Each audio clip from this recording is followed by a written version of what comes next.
जो लोग हमको जानते हैं उनको पता है प्रशांत किशोर को और कुछ आए चाहे नहीं, चुनाव लड़ाने आता है। एक दो राज्य में नहीं, हमने 10 राज्य में ये करके देखा है। आप बगल का राज्य है बंगाल, वहां पर 27% मुसलमान रहता है, और जब हमने दीदी का कैंपेन किया उनको वोट आया 49%, मतलब 70% में, वहां 70% करीब हिंदू है, आधे हिंदुओं को मैंने मुसलमानों के साथ जोड़ा, तब दीदी को उतनी बड़ी सफलता मिली। तो अगर ये काम पहले किया गया है तो इसको बिहार में भी किया जा सकता है, इसलिए आपको दावत देने आए। इस चीज को आत्मसात कीजिए और आपको सफलता मिलेगी ही मिलेगी। लोहे को लोहा काटता है। आपकी जिनसे लड़ाई है वो विचारधारा आधारित व्यवस्था है। आपकी लड़ाई भाजपा से नहीं है, आपकी लड़ाई मोदी शाह से नहीं है, आपकी लड़ाई संघ से है, जो विचारधारा आधारित व्यवस्था है। वो एक दिन में गांधी मैदान में रैली करके नहीं बना है, वो एक चुनाव के लिए नहीं बना है, वो पिछले 40-50 सालों में उस विचारधारा के मानने वाले लोगों ने एक एक कतरा करके धीरे धीरे उसको बनाया है। तो अगर संघ की विचारधारा से लड़ना चाहते हैं तो उसका एक ही हथियार है, महात्मा गांधी की विचारधारा को पुनर्जीवित किया जाए। वही एक धारा है, दूसरा कोई उपाय नहीं है।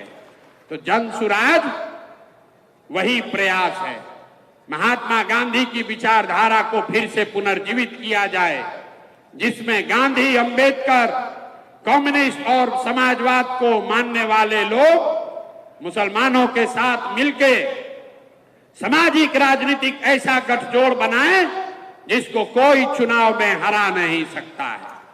तय आपको करना है, अभी साथ में चलना है, लब्बैक अभी कहना है कि चुनाव के बाद कहना है? लब्बैक अभी कहना है कि चुनाव के बाद कहना है? जरा एक बार हाथ उठाकर बताइए, हाथ उठाकर जिसको लब्बैक कहना है बताइए, खड़े होकर, खड़े होकर बताइए। लब्बैक कहने को तैयार हैं? मान लें सबको, बैठ जाइए।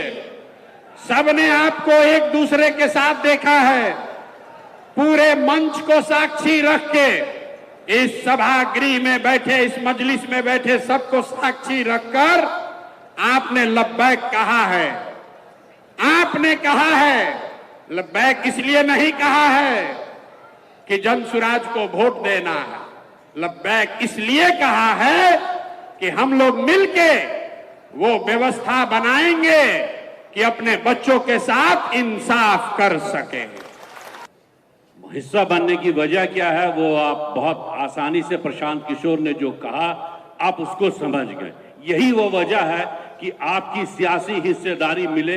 वो सारी बातें इन्होंने कह दी, मैं तो सिर्फ एक शेर पे ही इस बात को कह दूंगा कि सब मिटा दे अपनी हस्ती को, अगर कुछ मर्तबा चाहे कि दाना खाक में मिलके गुले गुलजार होता है, सब जनसुराजी बनिए और यहां शरीक हो जाइए। यही वो वक्त है, आजादी के बाद पहली बार आपको एक ऐसा मौका मिला है, एक ऐसी पार्टी बन रही है जो अनासुद से हिस्सेदारी देंगे। जब आपको आपके आबादी के हिसाब से हिस्सेदारी मिलेगी तो यकीन जानिए वो तमाम मुश्किलें जिसकी वजह से आज आप परेशान हो रहे हैं, आए दिन सीए एनआरसी पे प्रशांत बाबू ने आपको बता दिया, ये तमाम चीजें जो बन रही है, क्यों आज आप जितनी मीटिंग बुला लें कुछ नहीं होने वाला है जब तक आप वहां नहीं पहुंचेंगे। और वहां पहुंचेंगे कब? जब आपके अंदर सियासी सूझबूझ होगी, सियासत करना जानेंगे। वही सियासत जो आज